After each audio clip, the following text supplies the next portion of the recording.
안녕하십니까 불자님들. 오늘 이 시간에도 많은 부모님들께서 자식을 위해 간절한 마음으로 기도를 올리고 계실 것입니다.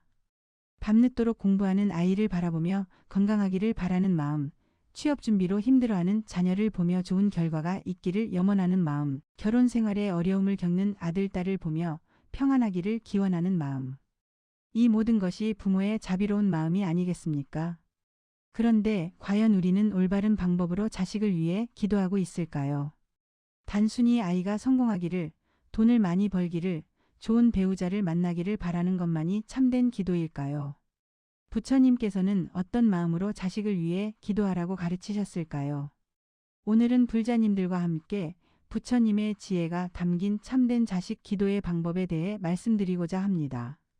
지금까지 몰랐던 깊은 가르침을 통해 우리의 기도가 더욱 의미 있고 효험이 있는 것이 되기를 바랍니다. 현재 우리나라 많은 부모들을 보면 자식에 대한 걱정과 염려로 마음이 편안하지 못한 분들이 많습니다. 교육비 부담, 취업 걱정, 결혼 문제, 건강 문제까지 자식과 관련된 모든 일이 부모의 마음을 무겁게 만듭니다. 그래서 절에 가서 100일 기도를 하고 관음보살님께 간절히 기도를 올리고 때로는 무속인을 찾아가기도 합니다. 하지만 이런 기도 속에는 때로 집착과 욕심이 숨어 있지 않습니까? 내 아이만은 다른 아이들보다 더 잘 되기를, 내 아이만은 고생하지 않고 편안하게 살기를 바라는 마음. 이런 마음 자체는 자연스럽고 이해할 만합니다. 하지만 부처님의 가르침에서 보면 이런 기도는 진정한 자비심에서 우러나온 것이라고 하기 어렵습니다. 오히려 아이에게 더 큰 고통을 가져다 줄 수도 있는 것이지요. 그렇다면 어떤 마음으로 어떤 방법으로 자식을 위해 기도해야 할까요? 첫 번째로 자식이 진정한 행복을 찾을 수 있도록 기도해야 합니다. 법화경에서는 이렇게 말씀하고 있습니다. 모든 중생이 고통에서 벗어나 진정한 안락을 얻기를 바라노라. 여기서 말하는 진정한 안락이란 무엇일까요? 돈이 많아서 생기는 안락, 지위가 높아서 생기는 안락이 아닙니다. 마음의 평안에서 오는 진정한 행복을 말하는 것입니다. 요즘 많은 부모들이 자식의 성공만을 위해 기도합니다. 좋은 대학에 들어가기를, 좋은 회사에 취직하기를, 연봉이 높은 직장을 구하기를 빕니다. 물론 이런 것들도 필요하고 중요한 일입니다. 하지만 이것만으로는 아이가 진정으로 행복해질 수 있을까요? 실제로 우리 주변을 보면 겉으로는 성공한 것 같지만 마음이 불안하고 괴로워하는 사람들이 많지 않습니까? 좋은 대학을 나오고 좋은 직장에 다녀도 항상 더 높은 곳을 바라보며 만족하지 못하는 사람들. 연봉이 높아도 스트레스와 압박감 때문에 우울증에 시달리는 사람들. 이런 모습을 보면서 우리는 무엇이 진정한 행복인지 다시 생각해 봐야 합니다.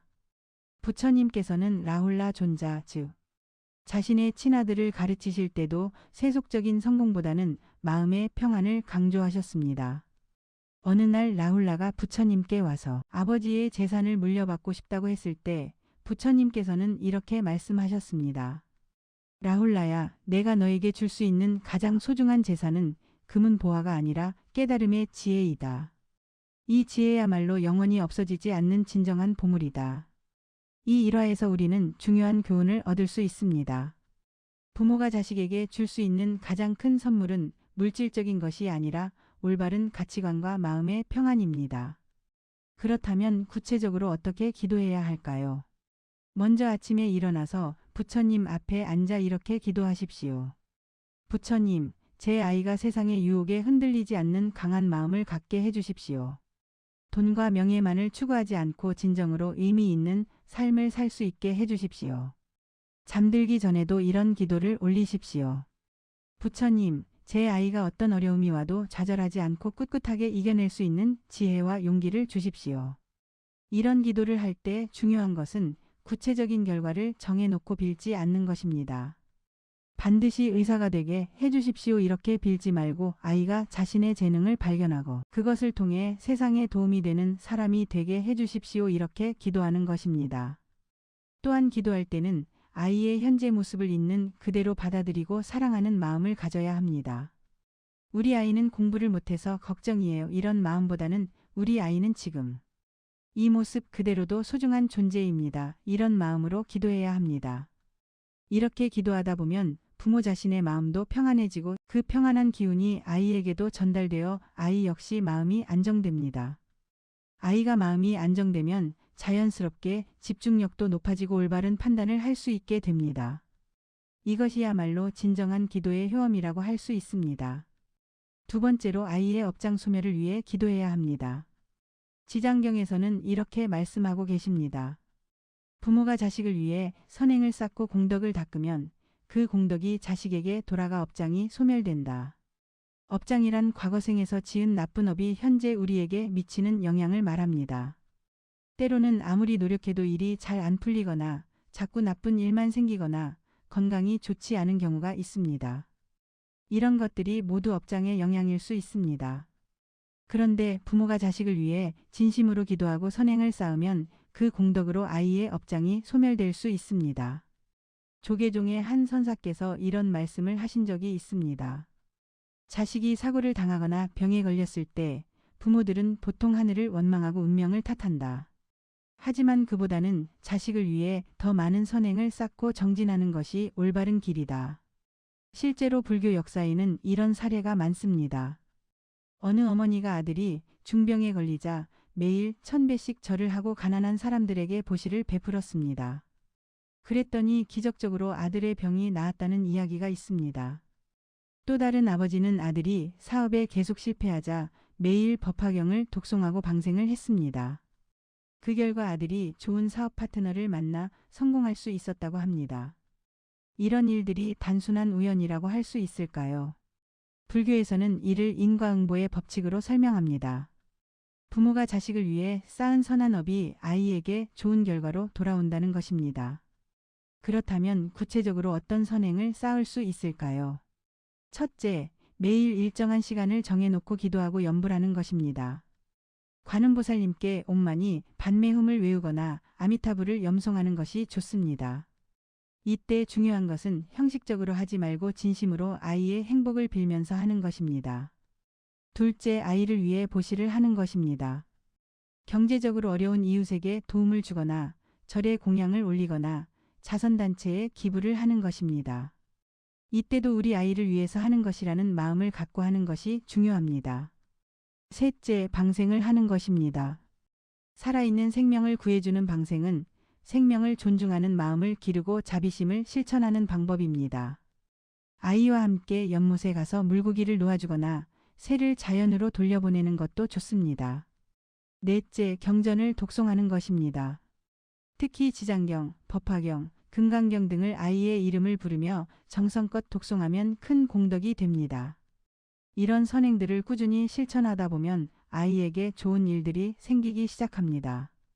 갑자기 좋은 기회가 생기거나 좋은 사람들을 만나게 되거나 건강이 좋아지는 등의 변화가 나타납니다. 하지만 이때 중요한 것은 즉각적인 결과를 기대하지 않는 것입니다. 업장 소멸은 하루아침에 이루어지는 것이 아니라 꾸준한 정진을 통해 점진적으로 이루어지는 것입니다. 인내심을 갖고 꾸준히 실천하는 것이 가장 중요합니다. 세 번째로 아이가 좋은 인연을 만날 수 있도록 기도해야 합니다. 화엄경에서는 선지식을 만나는 것이 성불의 절반이다라고 말씀하고 있습니다. 우리 인생에서 어떤 사람을 만나느냐는 정말 중요한 문제입니다.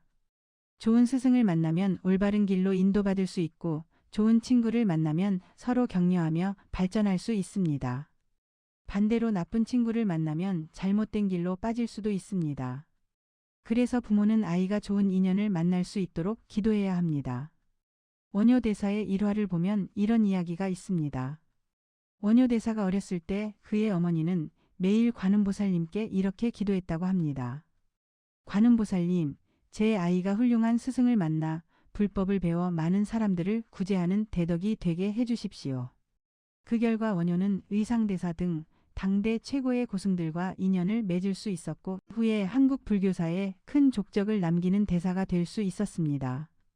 이처럼 부모의 간절한 기도는 아이에게 좋은 인연을 가져다 줄 수 있습니다.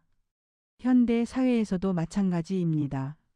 아이가 학교에서 좋은 선생님을 만나고 좋은 친구들과 어울리고 나중에 좋은 직장 동료들과 함께 일할 수 있도록 기도하는 것입니다.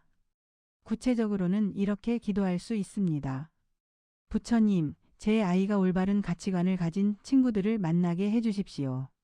서로 좋은 영향을 주고받으며 함께 성장할 수 있는 동반자들을 만나게 해주십시오.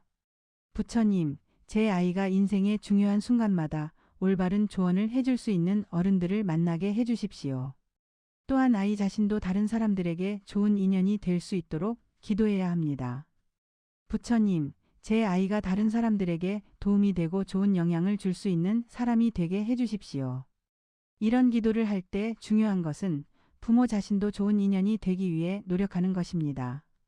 아이에게 좋은 모습을 보여주고 아이의 친구들을 따뜻하게 대해주고 아이가 좋은 사람들과 만날 수 있는 환경을 만들어주는 것입니다.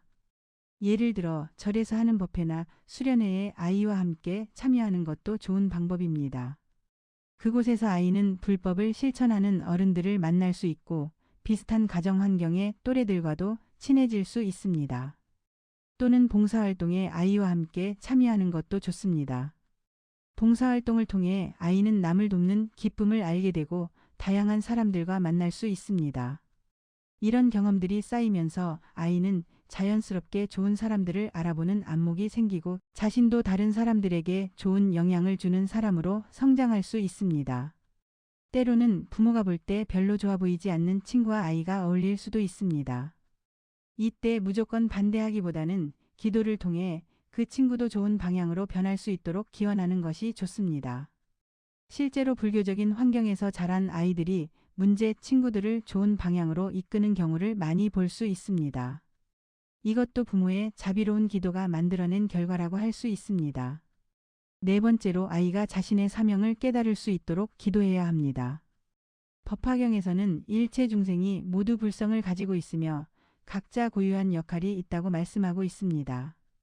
이 세상에 태어난 모든 사람은 나름대로의 사명과 역할이 있습니다. 어떤 사람은 의사가 되어 생명을 구하는 것이 사명이고 어떤 사람은 교사가 되어 후학을 가르치는 것이 사명입니다. 어떤 사람은 예술가가 되어 아름다움을 창조하는 것이 사명이고 어떤 사람은 사업가가 되어 일자리를 만드는 것이 사명입니다. 하지만 많은 사람들이 자신의 진정한 사명을 깨닫지 못하고 살아갑니다.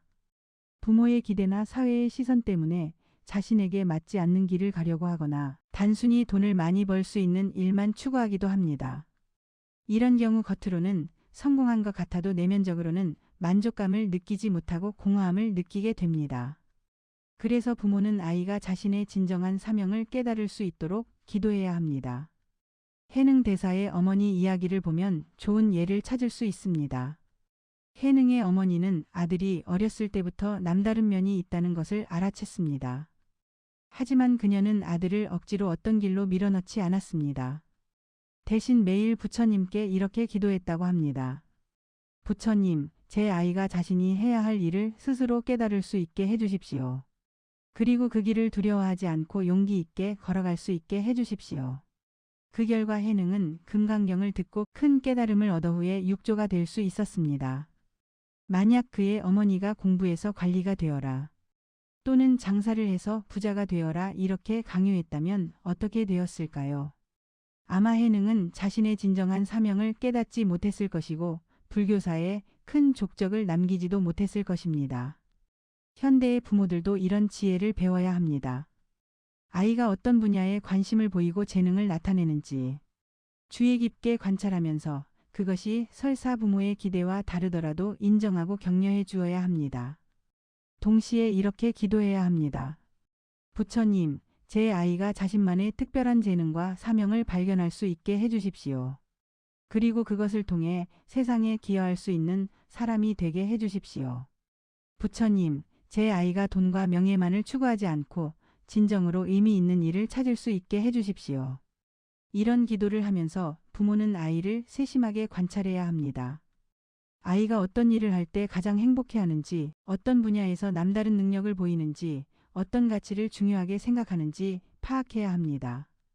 그리고 아이의 관심사와 재능을 키워줄 수 있는 환경을 만들어 주어야 합니다.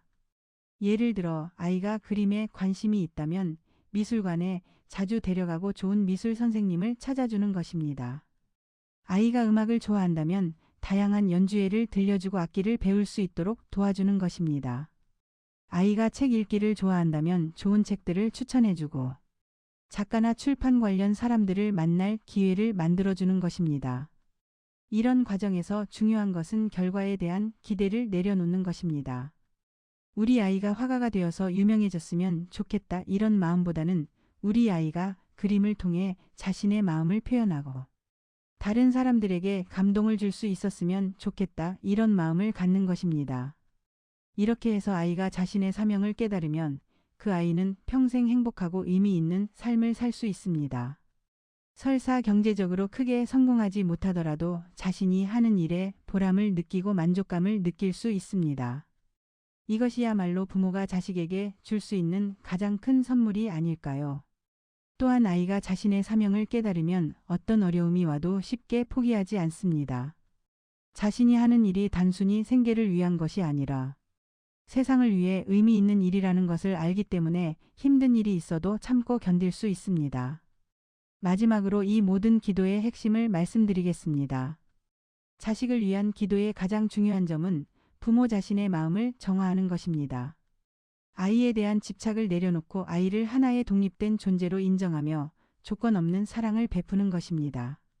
많은 부모들이 내 아이니까 내가 낳았으니까라는 생각으로 아이를 소유물처럼 여기곤 합니다.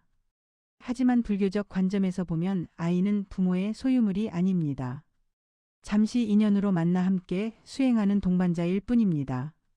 칼릴 지브란의 시에서처럼 아이들은 우리를 통해 오지만 우리의 것이 아니다라는 마음을 가져야 합니다.